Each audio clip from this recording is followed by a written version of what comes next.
I'm still trying to understand why this is in my life, but so it amazing. is. Welcome to the North Kinder Media Podcast. I am Sheena. This is Derek. We'd like to welcome our special guest, Jonelle Crichton. She is the doctor. She's the Wayne Gretzky of orthodontics. We want to call her the doctor. She is in a very specialized field. It is airway-focused orthodontics and sleep disordered breathing, which is, again, totally brand new field that I don't know a lot about. So we're so glad to have you today. Welcome. Thanks, guys. I'm really excited to be here. Before we got on camera, okay, there we go. There we go. What were you saying, Jonelle Crichton? Are you? Oh yeah, I said, are you related to the guy to Michael Crichton who wrote Jurassic Park or whatever? Invented Jurassic Park. No, unfortunately. I should actually really check that lineage out. Everyone asks me, but I never really looked into it. So it'd be amazing. Maybe. It'd be amazing. I mean, we're definitely related to George Steinbrenner of the Yankees. There's like barely any Steinbrenners. Related. We got really good treatment on a flight once because they're like, oh, Mr. and Mrs. Steinbrenner. I'm like, yes, that is us. You can just call us Mr. and Mrs. New York Yankee. Yeah. Yeah, let's go. I'm not going to correct it. Hey, we got some free food. I don't know. Roll with it. We got treated real nice.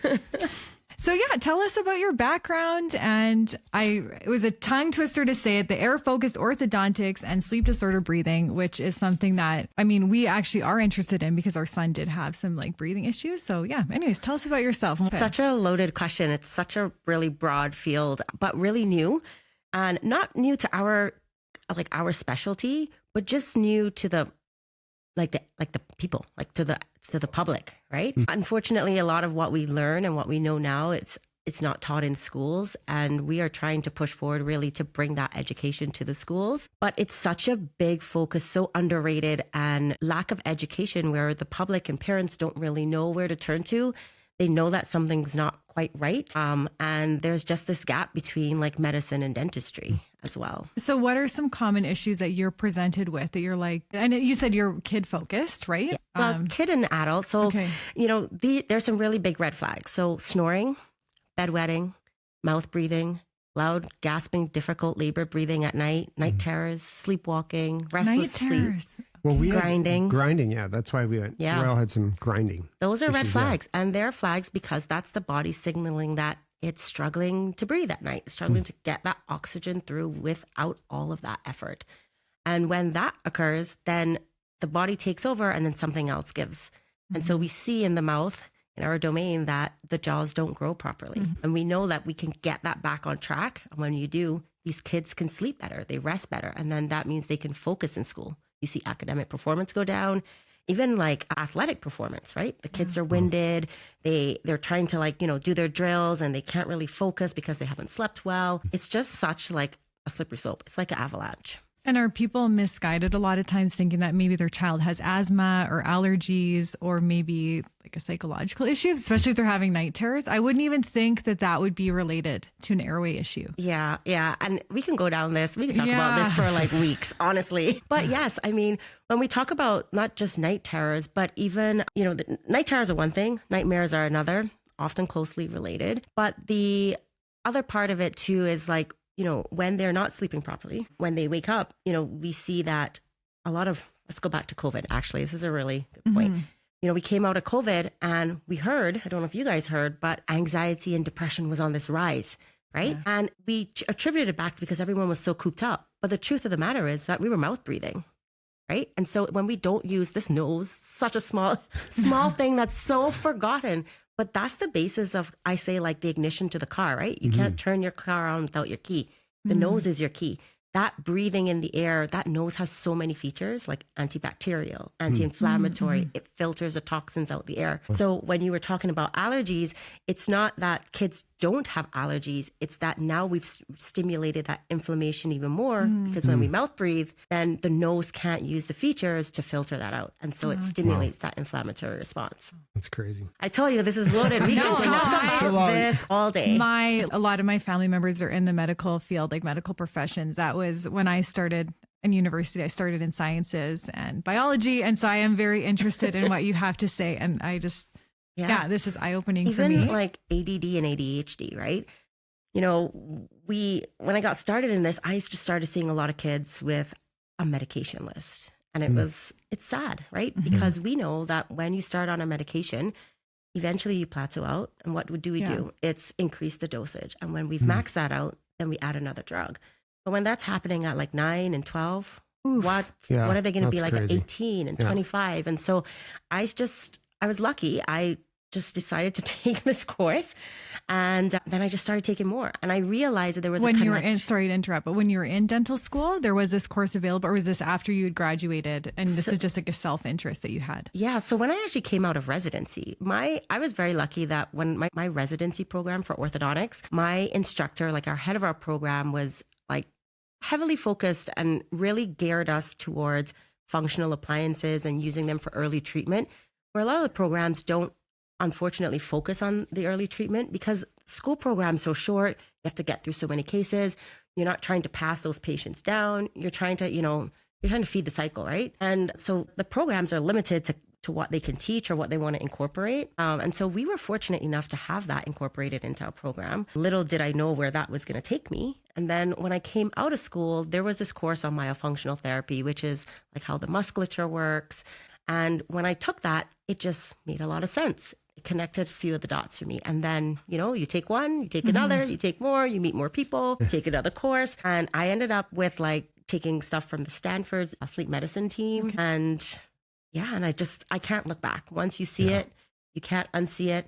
And I realize like our capacity as orthodontist, where we are able to, part of our title is dentofacial orthopedics. So meaning the face, and orthopedics meaning the bone, and orthodontics being at the end to focus on the teeth. And a lot of times we look at it backwards. We want to fix the teeth first, but we're not looking at the foundation. And we can do so much for the foundation. So when you set a kid up, then, we talk about obstructive sleep apnea. We focus on it as adults. But the truth of the matter is we don't develop that in adulthood. It starts when we're children or infants, when we're born, right? That lack of growth, that lack of air to get the body to thrive and release that growth hormone. And so, you can change the trajectory of how these people are going to feel and how they're going to thrive. Wow. And not having to be over medicated unnecessarily, which is huge. The other day we got a kid, he was on an inhaler twice a day. And now he's completely off. And the allergist was like to the mom, "What did you do?" And she's like, "I just got his mouth checked." I'm like, oh, I wish you had said it. It's interesting because, again, it sounds like, it's a big problem that everyone's facing, everyone's dealing with. You hear people talking about their sleep apnea, and, here all of a sudden there's another way to actually solve the problem and not just medicate the problem, which is super interesting. Because, again, we until we met you, we never heard anybody talking about this. So that's awesome. Well, our son was grinding his teeth to the point like we could hear it.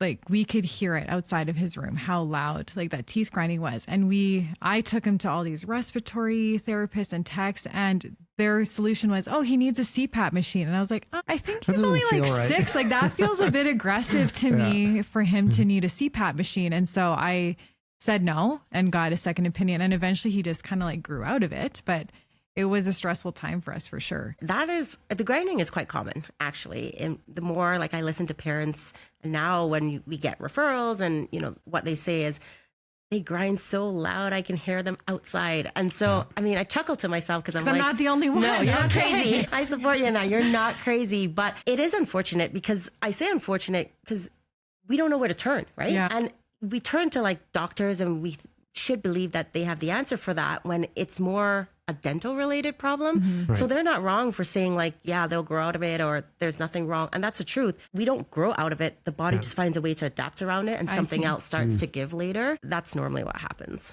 fortunately. Be crazy. We adapt. So you came out of school, and did you want to start your own dental practice like right out of the gate? Or what would you recommend for people? Should they train under somebody for a while? Should they maybe team up with their other friends in that same field? Because this can apply to like medical doctors, physios, occupational therapy therapists. Like, what was kind of your journey into business? Yeah, that's interesting. When I came out of school, my residency, I actually ended up working with one of my classmates. And all of my classmates, like a year under each other, we ended up working together. So when I came out of school, I actually thought I was going to move back home to Barbados. And I went to look at a clinic.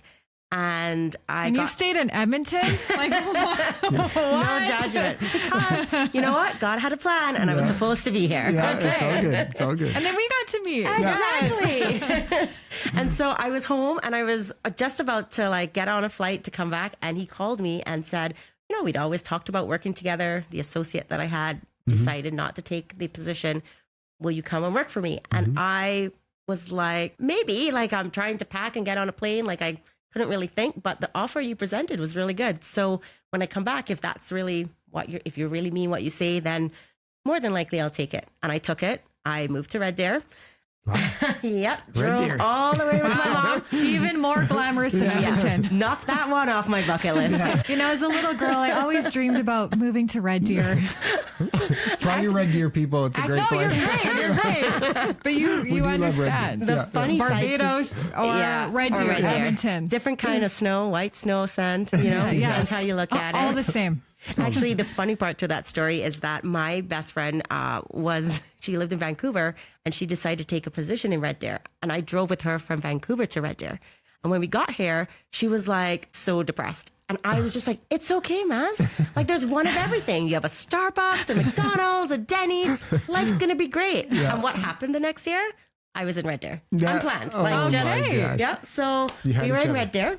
And then when I got to Red Deer, I remember this, like my mom and I had just gotten there. We had, we just finished drinking some wine. We had it unpacked. He called me at 10 p.m. and said, hey, I know that, we were not thinking about looking for an office until for like another 6 months, but I got this great offer. This practice that's owned by a lady. She works 3 days a week. I think it's perfect for you. I just need to know by tomorrow by 12 p.m. Okay. Yeah. Was that Morgan that presented the offer? No. That's not yet. That was your meet cute moment? No. And I just stopped. The water was still flowing for the tap. I looked at my mom and I was just like, I could not tell her this. Like, so I was like, okay. And I like hung up the phone and I just thought to myself, you know what? My dad's in business. My parents are in business. If it doesn't work out, you can always sell. So, and he's a good business guy. And I thought he wouldn't have called me and put it together if he didn't think it was. So I called him back and said yes. And that's awesome. Bought a practice in Edmonton. And then it went from there. So you're glad, are you glad you started have your own thing? Or do you kind of do you ever have the thought of, man, it would have been easier just to chill, work for somebody else? Or... I think you'll always have those flip-flop moments, right? It's tricky. I do love ownership. It gives me the freedom and a little bit of creativity to do what I want to do. Yeah. One of the things with the partnership that we had, it was like 4 of us. We ended up buying clinics. You have that ability to kind of like steamroll off the other one and toss ideas around. I find sometimes our profession is a little guarded and we're not as open and collaborative with each other. And especially for females, we find that we struggle to find the support or just someone just to ask a question. Mm-hmm. So it was nice to have that.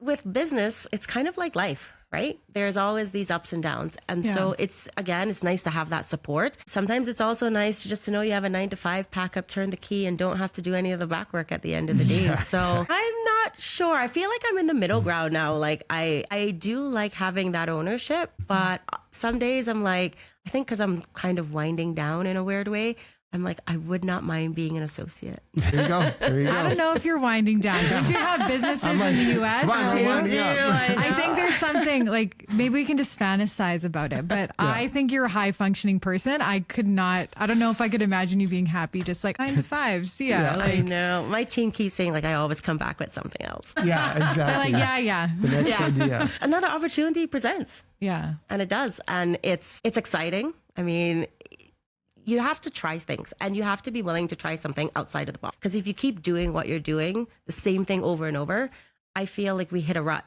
We get bored. We start to not drive ourselves crazy, but that's where we don't feel energetic or alive. We lose that passion. So this is interesting. And I've heard someone talk about this, and I do think about this all the time. When God created people, he created creators because he's a creator, right?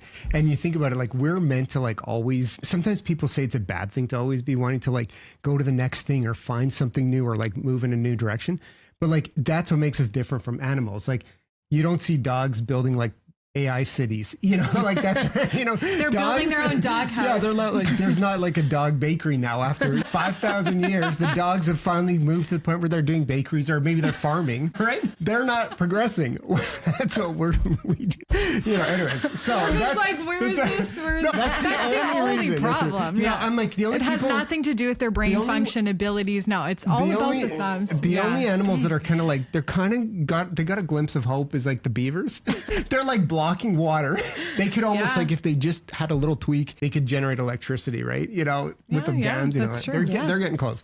But so I don't think it's a bad thing. Yeah, same thing. It's not a bad thing to put the wiring together. It's just not going to work. To be moving forward. So I'm curious, Kate, because if you're a new grad coming out of school, I mean, I was actually always interested in business, but the way that it was for me, like 20 years ago, I remember going to Nate being like, okay, I'm going to go into business. They're like, well, you can be an accountant or marketing or work at a bank. And I'm like, none of the above. Thank you very much. So I just went and I became a teacher because I'm like, I could see the linear path to that. But for new grads now, there is more opportunity. Would you recommend that they start their own business, or what do you think? Because it can be a lot. And if you don't have that business mindset, because you said your parents, they were business owners, so you had that support system. I didn't know anybody at the time that was in business, but now, I think getting married to Derek is different, and they have a family business. But what would you say to someone that's a new grad and they're like, I do want to do my own thing? Like, I think now coming out of it with all the bank rates and everything being so expensive, I think you have to truly ask yourself who you are and what you want to do. Because to own a business, you have to be resilient. Like, you're going to fail. There's going to be long nights. Like, you have to want to be in it at the times when you don't even want to open your eyes anymore because you're so tired, right? But I would say, yes, I think they should buy from someone and have someone to follow and ask questions. Buy from someone. Yeah, that's good advice. Yeah, because you need the support. And if you don't, then who do you turn to, right? Yeah. You can't it feels like you can't turn to your neighbor because it feels like their competition. And then again, having your accountant and lawyer, like they're the ones that's going to help you answer those financial questions. And I always say that's what I pay them for.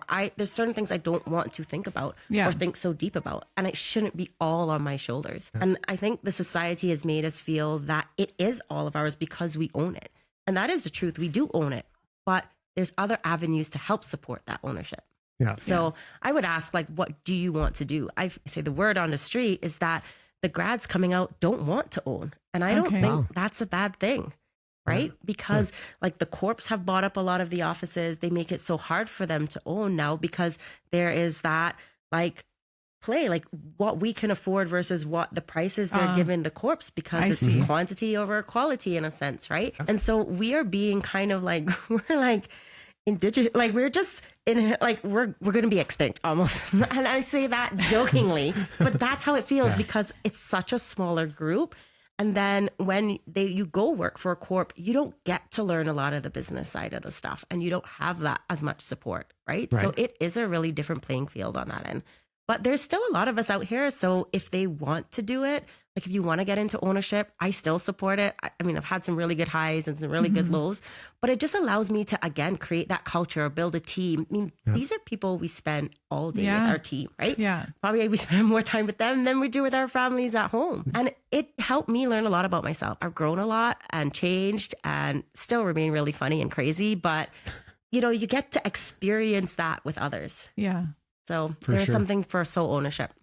Oh, that's good advice. Okay, I think, and then I'll pull it back like I was due to, again, what kind of software do you use? Marketing software, AI tools, websites. What do you sub that out? Do you have ads running?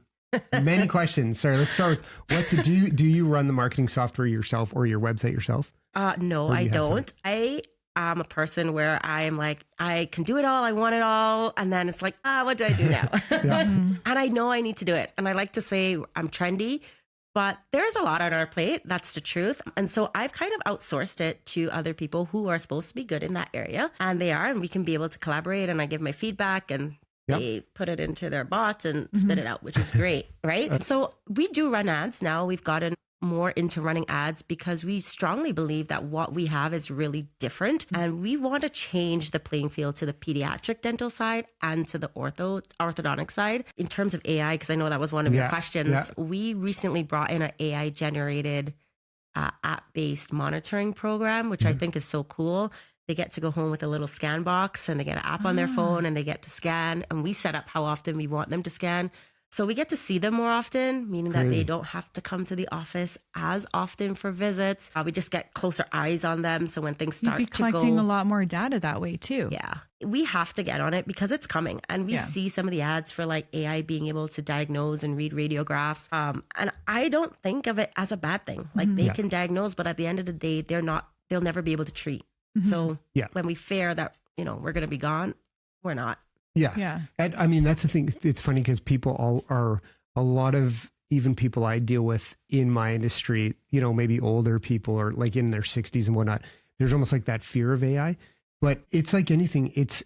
When computers came out, all the jobs didn't disappear. What it does is it creates more opportunity because now we can do way more. So it's going to be all these new jobs and all these new things and all this incredible technology is going to come out. I think that's the way to look at it.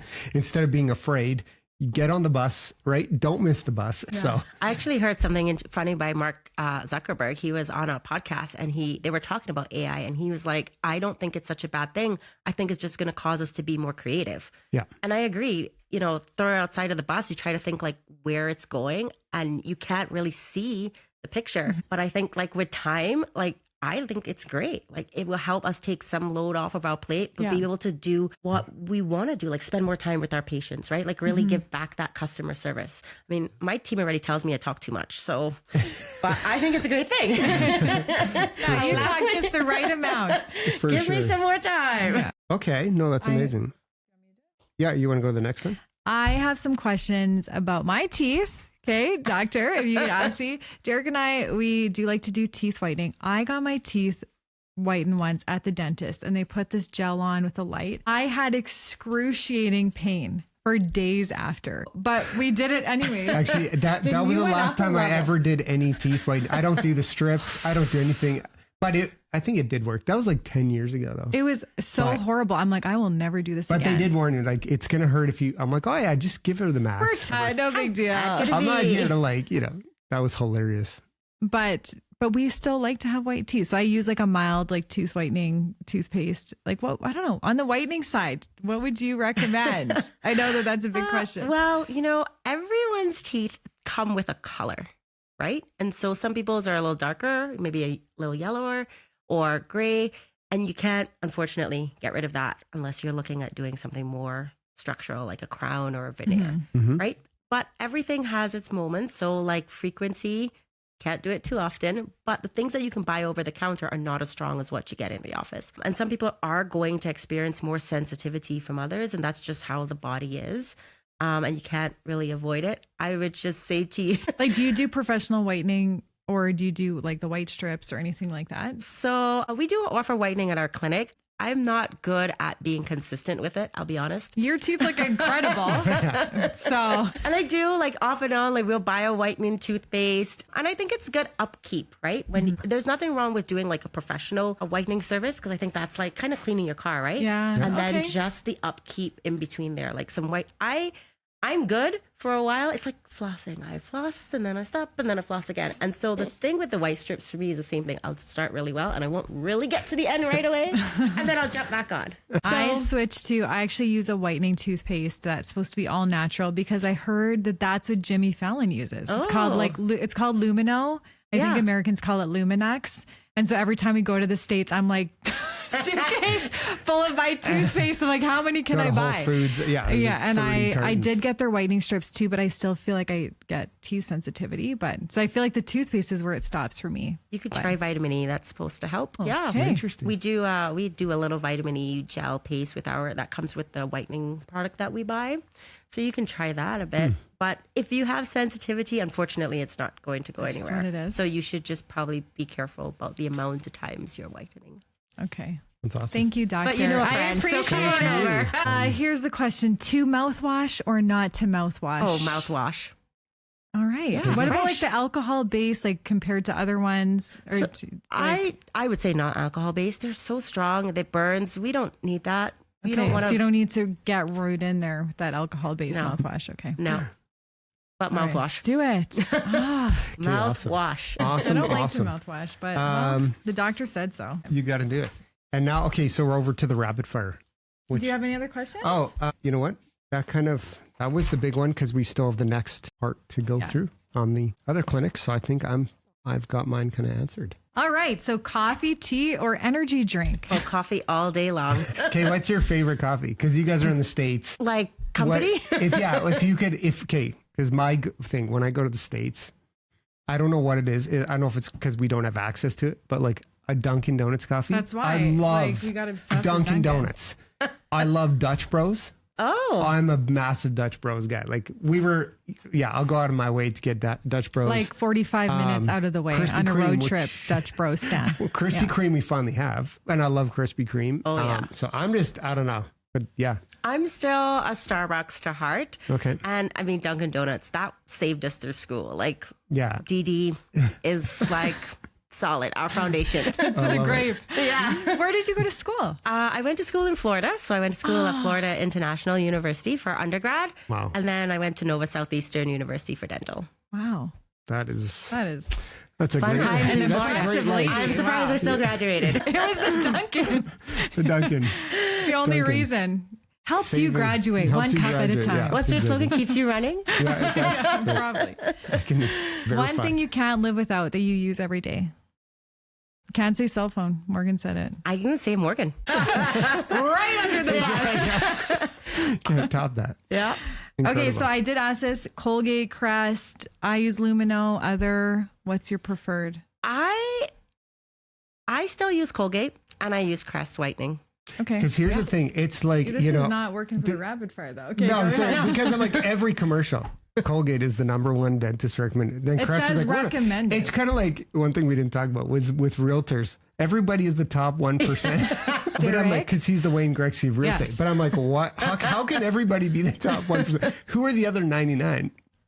We're the top 1%. We are. We're the just top going to say it 1%, right yeah. now. We're just gonna put it out We're there. the top 1% Yeah, of 1%. business podcasts in the Edmonton local area. Yeah, I feel like I can make that Yeah, claim. absolutely. amazing. Get up early or stay up late?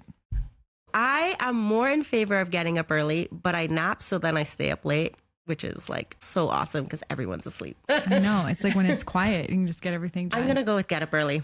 Okay. Yeah. If you could meet any person that is living right now, who would you meet? Ooh. I think I like to meet Oprah. Wow. Okay. Okay. Yeah. And she lives in Santa Barbara. It's a beautiful Yeah. area. Beautiful Yeah. area. You'd be like, no, Oprah, I'll come to you. You don't I know. want to come Just to me. open that door, please. Yes. I got friends. I Yeah. got friends. So how can people find you? Because I know we talked about that you do a lot of pediatric dentistry or orthodontics, but you also work with adults as well. Correct. So what's one way that people can find you, get help? So they can find us on social media, of course. It's bloom.dentistry. And our website is bloomdentistry.ca. We also have another clinic called SmileWorks with an X orthodontic. And then see John L. But you'll find us just bloom.dentistry. Everything kind of connects through there. So for all of our American friends watching and listening, you have clinics in the US as well. So where can they find you there? Yeah, they can find us at Dream Sleep Center, CENTRE.com. Because we're Canadians. Yeah. We put the R Amazing. first. We It's do. classier. Well, that was amazing. And Sheena, why I don't cannot wait for you to hit that button. I'm just excited. It's the whole point of the podcast. take us out, Sheena? Let's go. Thank you so much for watching. And if you would like to hear more from North Kinder Media, you can follow along at North Kinder on Instagram and TikTok, as well as Derek Steinbrenner on his Instagram. But go to our website, North Kinder Media, and sign up. We'll get on the email list to stay in the loop. So thank you so much for watching. Amazing. So good. That will not get old.